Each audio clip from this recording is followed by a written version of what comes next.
warahmatullahi wabarakatuh. Kami dari kelas akuntansi semester 7 kampus ITB Ahmad Dahlan Karawaci akan mempresentasikan tentang PSAK 16, yaitu aset tetap. Dan kami dari kelompok 5 dengan saya Miftahul Fitria dan saya Nurmila Ulfa. Untuk materinya akan kami paparkan pada PowerPoint berikut ini. Untuk poin-poin yang akan kita sampaikan, yang pertama itu ada definisi tentang aset tetap, lalu ada penyajian penerapan pada laporan keuangan yang terdaftar di BI, lalu ada analisis penerapan PSAK 16, penyajian serta pengungkapannya, dan yang terakhir kesimpulannya. Untuk perkembangan PSAK 16 sendiri, di sini ada beberapa perkembangan. Yang pertama yaitu PSAK 16 aktiva tetap dan aktiva lainnya pada tahun 1994. Pada tahun 2007 PSAK 16 mengikuti IFRS.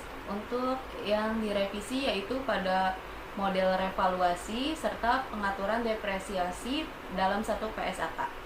Selanjutnya PSAK 16 aset tetap mengalami penyesuaian yang berlaku efektif pada tahun 2014 juga, serta PSAK 16 aset tetap amandemen 2015 berlaku efektif pada tahun 2016. Yang direvisi yaitu klarifikasi yang dapat diterima untuk penyusutan. Selanjutnya PSAK 16 aset tetap penyesuaian 2016 berlaku efektif pada tahun 2018. Dampak PSAK 16 untuk yang direvisi yaitu tanaman produktif. Pengertian aset tetap. Menurut PSAK 16, aset tetap itu yaitu aset berwujud yang dimiliki dan digunakan dalam produksi atau penyediaan barang dan jasa untuk direntalkan kepada pihak lain atau untuk tujuan administrasi dan diharapkan untuk digunakan selama lebih dari satu periode. Ciri-ciri aset tetap: yang pertama, komponennya signifikan dalam laporan posisi keuangan. Yang kedua, aset tetap bersifat tangible. Yang ketiga, masa manfaat jangka panjangnya lebih dari 1 tahun. Yang keempat, digunakan dalam operasi produksi, disewakan, dan diadministrasikan, serta lain-lain. Yang terakhir, dapat dibebankan atau didepresiasi penyusutan. Untuk contohnya yaitu ada tanah, bangunan. Untuk bangunannya sendiri seperti gedung kantor, gedung pabrik, land improvement, serta peralatan. Untuk peralatannya seperti kendaraan, mesin, serta peralatan kantor. Berdasarkan definisi tadi, suatu aset berwujud memiliki ciri digunakan dalam operasi usaha dan tidak untuk dijual kembali, bersifatnya jangka panjang dan biasanya dapat disusutkan, serta memiliki wujud fisik. Namun, yang termasuk ke dalam definisi aset tetap adalah tanaman produktif atau barrier plants. Tanaman produktif adalah tanaman hidup yang digunakan dalam produksi atau penyediaan untuk agrikultur.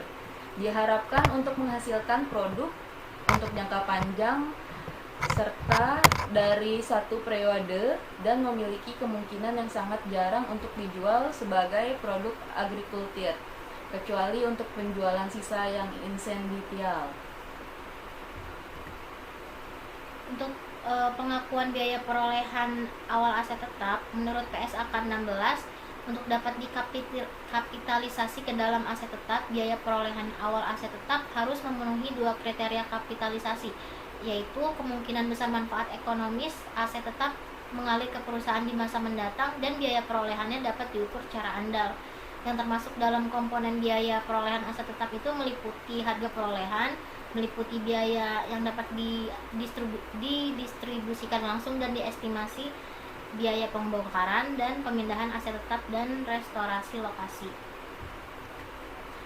Untuk yang dimaksud dengan biaya yang dapat diatribusikan tadi meliputi yang pertama biaya imbalan kerja yang timbul secara langsung dalam pembangunan atau akuisisi aset tetap.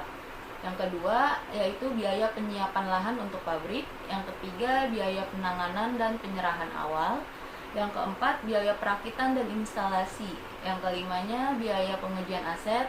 Yang keenam komisi profesional.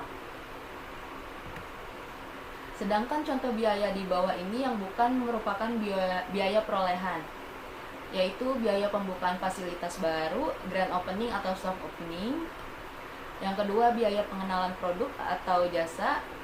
Yang ketiga, biaya penyelenggaraan bisnis di lokasi baru atau pelanggan baru. Yang keempat, biaya administrasi dan overhead umum. Yang kelima, biaya yang terjadi ketika aset telah mampu beroperasi sesuai dengan maksud manajemen, namun belum digunakan atau masih beroperasi di bawah kapasitas penuh. Yang kelima, kerugian awal saat operasi seperti kerugian permintaan terhadap keluaran yang masih rendah. Yang keenam yaitu biaya relokasi dan reorganisasi sebagian atau seluruh operasi entitas.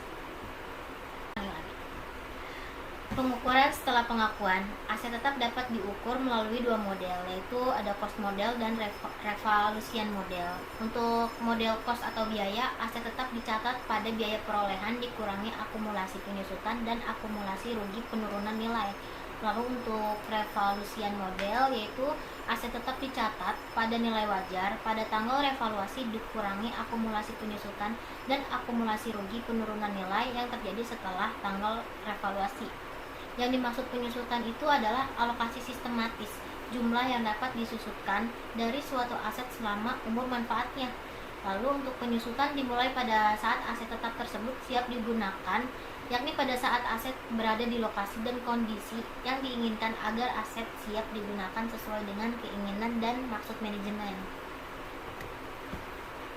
Untuk umur manfaat, beberapa hal di bawah ini harus diperhatikan dalam menentukan umur manfaat suatu aset tetap.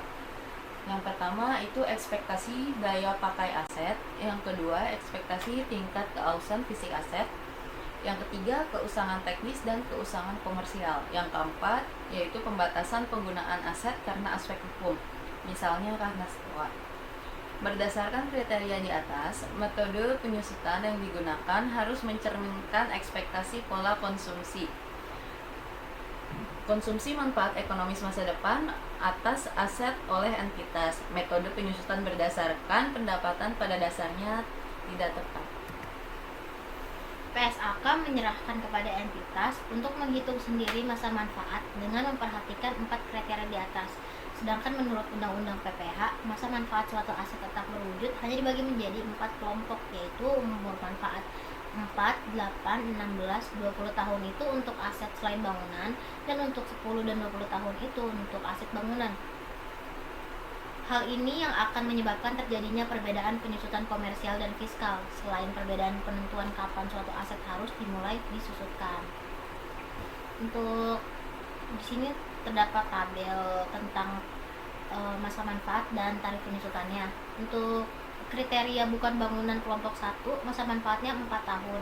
Menurut ayat 1, tarif penyusutannya yaitu 25% dan menurut ayat 2 50%. Untuk kelompok 2, masa manfaatnya 8 tahun dan tarifnya menurut ayat 1 itu 12,5 dan menurut ayat 4 itu ayat 2 itu 25%.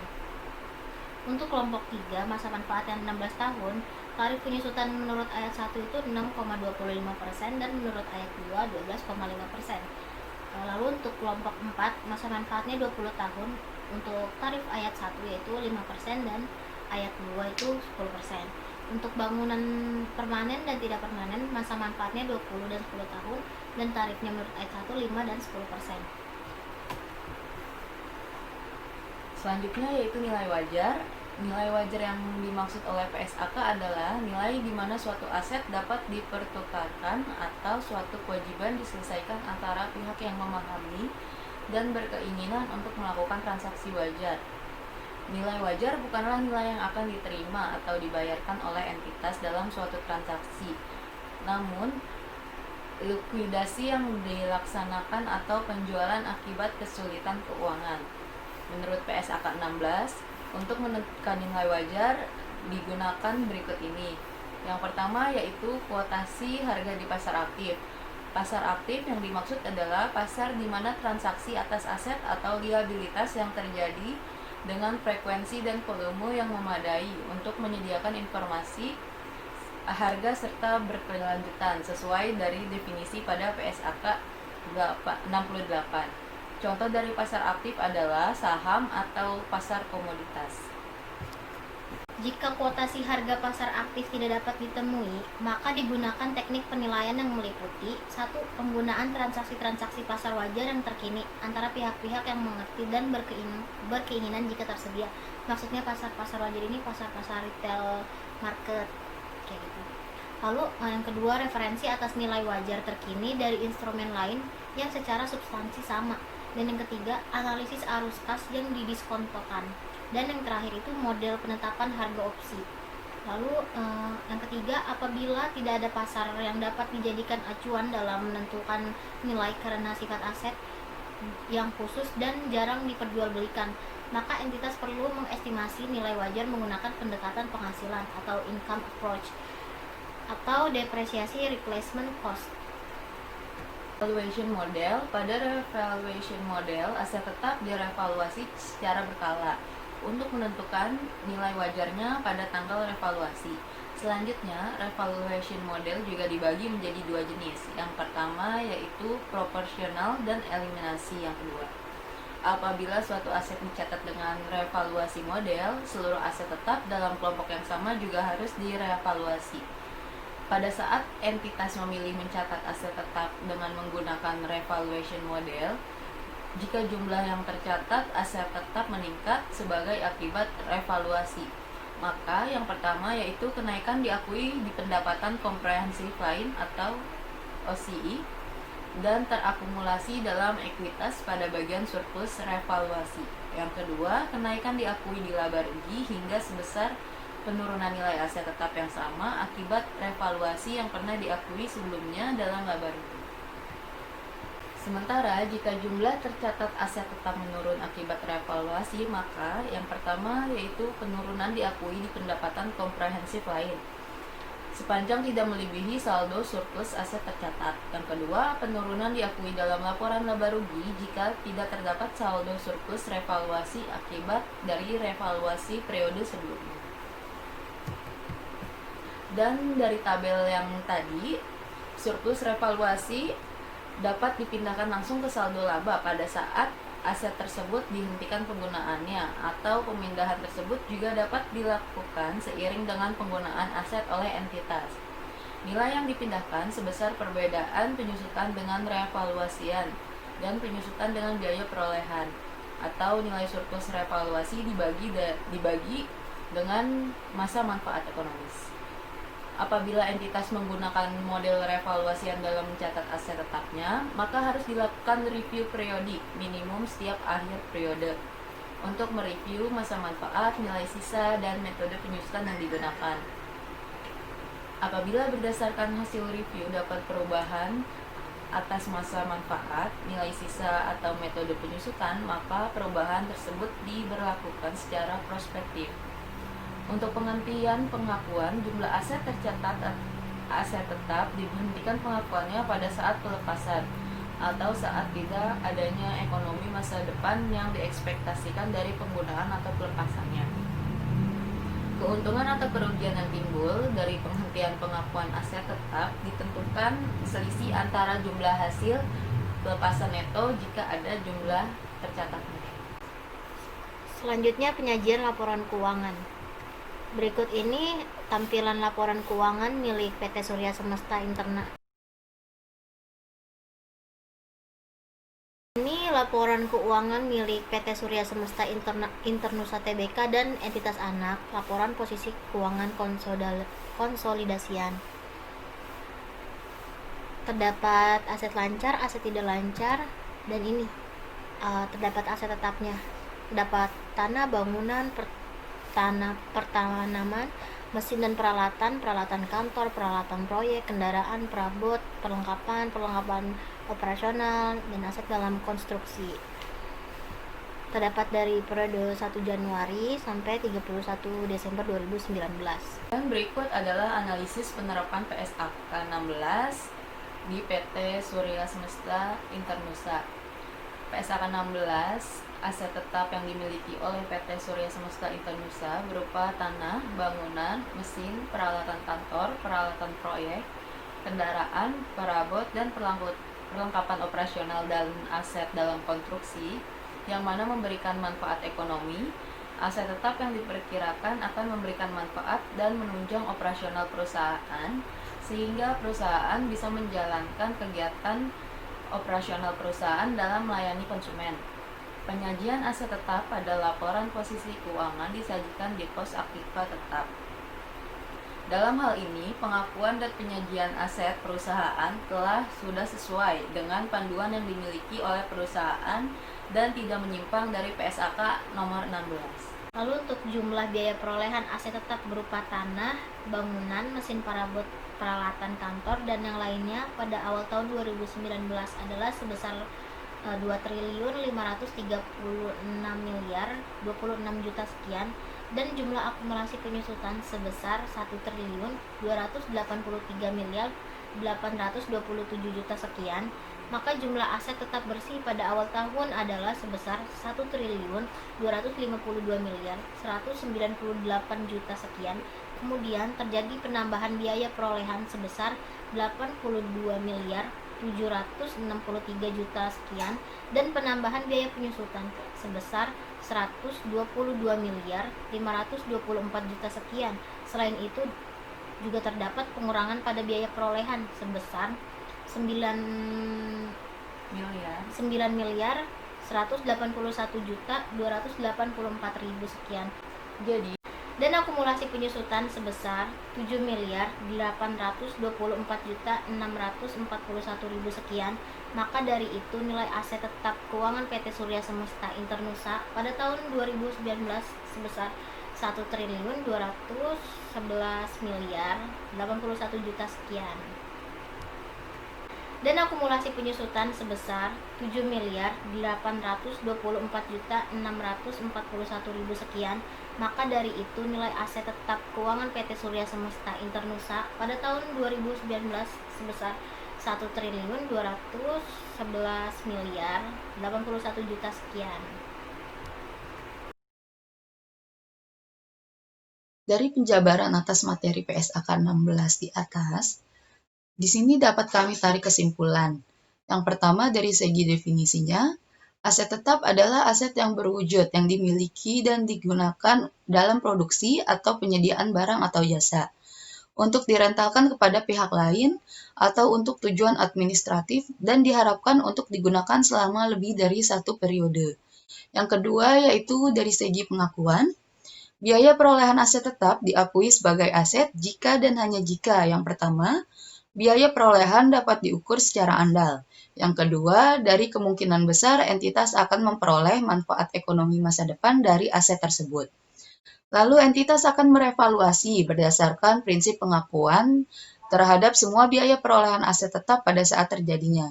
Biaya tersebut termasuk biaya awal untuk memperoleh atau mengkonstruksi aset tetap dan biaya selanjutnya yang timbul untuk menambah, mengganti bagian, atau memperbaikinya. Yang ketiga, dari segi pengukuran saat pengakuan. Aset tetap yang memenuhi syarat pengakuan sebagai aset diukur pada biaya perolehannya. Untuk komponen biaya perolehan di sini ada 3. Yang pertama yaitu setiap biaya yang dapat diatribusikan secara langsung. Yang kedua yaitu harga perolehan termasuk biaya impor, pajak pembelian setelah diskon pembelian, dan potongan lainnya. Yang ketiga yaitu estimasi awal biaya pembongkaran dan pemindahan aset tetap dan restorasi lokasi aset tetap. Untuk contoh biaya yang dapat diatribusikan secara langsung di sini ada 6. Ya, yang pertama biaya imbalan kerja yang timbul secara langsung dari konstruksi atau perolehan aset tetap. Yang keduanya biaya penyiapan lahan untuk pabrik. Yang ketiga biaya penanganan dan penyerahan awal. Yang keempat biaya perakitan dan instalasi. Yang kelima biaya pengujian aset. Yang keenam yaitu komisi profesional. Untuk yang keempat, dari segi pengukuran setelah pengakuan, di sini ada 2 model. Yang pertama model biaya. Setelah pengakuan aset tetap dicatat pada biaya perolehan dikurangi akumulasi penyusutan dan akumulasi rugi penurunan nilai. Untuk model yang kedua, yaitu model revaluasi. Nilai wajar pada tanggal revaluasian dikurangi akumulasi penyusutan dan akumulasi rugi penurunan nilai setelah tanggal revaluasi. Hal ini untuk memastikan tidak ada beda material. Jika suatu aset tetap direvaluasi, maka seluruh aset tetap dalam kelompok yang sama juga akan direvaluasi. Contohnya yaitu ada tanah, mesin, kapal, pesawat. Lalu penyusutan. Untuk metode penyusutan yang digunakan ada 3. Yang pertama metode garis lurus, yang kedua saldo menurun, yang ketiga metode unit produksi. Untuk metode penyusutan ini didasarkan pada pendapatan yang dihasilkan oleh aktivitas yang menggunakan suatu aset adalah tidak tepat. Karena pada umumnya hal tersebut hanya mencerminkan faktor-faktor selain pemakaian manfaat ekonomi dari aset tersebut. Untuk beban penyusutan pada setiap periode dimasukkan ke dalam laporan laba rugi entitas. Lalu untuk umur manfaat aset ditentukan berdasarkan kegunaan yang diperkirakan oleh entitas berdasarkan faktor-faktor berikut, yaitu adanya faktor perkiraan daya pakai, perkiraan tingkat keausan fisik, keusangan teknis, dan pembatasan hukum. Yang kelima yaitu penghentian pengakuan. Keuntungan dan kerugiannya dimasukkan dalam laporan laba rugi entitas. Aset tetap dihentikan pengakuannya hanya jika yang pertama pada saat pelepasan dan yang kedua ketika tidak terdapat lagi manfaat ekonomisnya. Lalu selanjutnya yang keenam, dari segi pengungkapan, laporan keuangan mengungkapkan untuk setiap kelompok aset yang pertama dasar pengukuran yang digunakan, yang kedua dari metode penyusutan, yang ketiga dari umur manfaatnya, yang keempat, yaitu jumlah tercatat bruto dan akumulasi penyusutan. Yang kelima, dari rekonsiliasi jumlah tercatat. Yang keenam, keberadaan dan jumlah pembatasan atas hak milik. Yang ketujuh, jumlah pengeluaran yang diakui dalam aset tetap dalam konstruksi. Yang kedelapan, yaitu dari jumlah komitmen kontraktual untuk memperoleh. Yang kesembilan, yaitu jumlah kompensasi dari pihak ketiga. Sekian untuk kesimpulan yang dapat kami sampaikan dari materi PSAK 16 ini.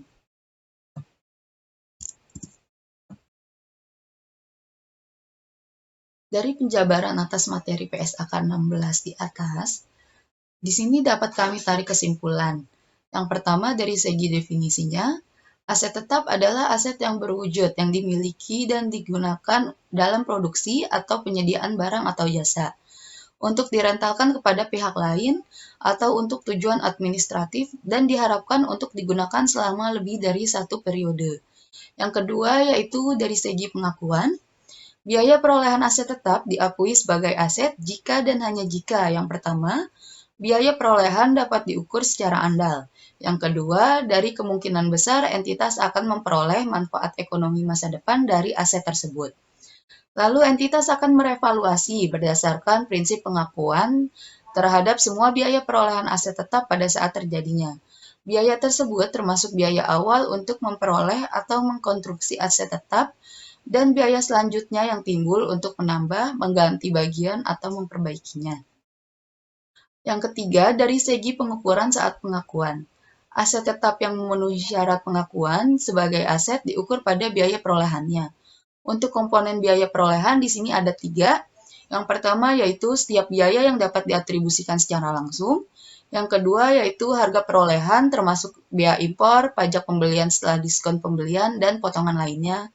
Yang ketiga yaitu estimasi awal biaya pembongkaran dan pemindahan aset tetap dan restorasi lokasi aset tetap. Untuk contoh biaya yang dapat diatribusikan secara langsung di sini ada 6. Ya, yang pertama biaya imbalan kerja yang timbul secara langsung dari konstruksi atau perolehan aset tetap. Yang keduanya biaya penyiapan lahan untuk pabrik. Yang ketiga biaya penanganan dan penyerahan awal. Yang keempat biaya perakitan dan instalasi. Yang kelima biaya pengujian aset. Yang keenam yaitu komisi profesional. Untuk yang keempat, dari segi pengukuran setelah pengakuan, di sini ada 2 model. Yang pertama model biaya. Setelah pengakuan aset tetap dicatat pada biaya perolehan dikurangi akumulasi penyusutan dan akumulasi rugi penurunan nilai. Untuk model yang kedua yaitu model revaluasi. Nilai wajar pada tanggal revaluasian dikurangi akumulasi penyusutan dan akumulasi rugi penurunan nilai setelah tanggal revaluasi. Hal ini untuk memastikan tidak ada beda material. Jika suatu aset tetap direvaluasi, maka seluruh aset tetap dalam kelompok yang sama juga akan direvaluasi. Contohnya yaitu ada tanah, mesin, kapal, pesawat. Lalu penyusutan. Untuk metode penyusutan yang digunakan ada 3. Yang pertama metode garis lurus, yang kedua saldo menurun, yang ketiga metode unit produksi. Untuk metode penyusutan ini didasarkan pada pendapatan yang dihasilkan oleh aktivitas yang menggunakan suatu aset adalah tidak tepat. Karena pada umumnya hal tersebut hanya mencerminkan faktor-faktor selain pemakaian manfaat ekonomi dari aset tersebut. Untuk beban penyusutan pada setiap periode dimasukkan ke dalam laporan laba rugi entitas. Lalu untuk umur manfaat aset ditentukan berdasarkan kegunaan yang diperkirakan oleh entitas berdasarkan faktor-faktor berikut, yaitu adanya faktor perkiraan daya pakai, perkiraan tingkat keausan fisik, keusangan teknis, dan pembatasan hukum. Yang kelima yaitu penghentian pengakuan. Keuntungan dan kerugiannya dimasukkan dalam laporan laba rugi entitas. Aset tetap dihentikan pengakuannya hanya jika yang pertama pada saat pelepasan dan yang kedua ketika tidak terdapat lagi manfaat ekonomisnya. Lalu selanjutnya yang keenam, dari segi pengungkapan, laporan keuangan mengungkapkan untuk setiap kelompok aset yang pertama dasar pengukuran yang digunakan, yang kedua dari metode penyusutan, yang ketiga dari umur manfaatnya, yang keempat, yaitu jumlah tercatat bruto dan akumulasi penyusutan. Yang kelima, dari rekonsiliasi jumlah tercatat. Yang keenam, keberadaan dan jumlah pembatasan atas hak milik. Yang ketujuh, jumlah pengeluaran yang diakui dalam aset tetap dalam konstruksi. Yang kedelapan, yaitu dari jumlah komitmen kontraktual untuk memperoleh. Yang kesembilan, yaitu jumlah kompensasi dari pihak ketiga. Sekian untuk kesimpulan yang dapat kami sampaikan dari materi PSAK 16 ini.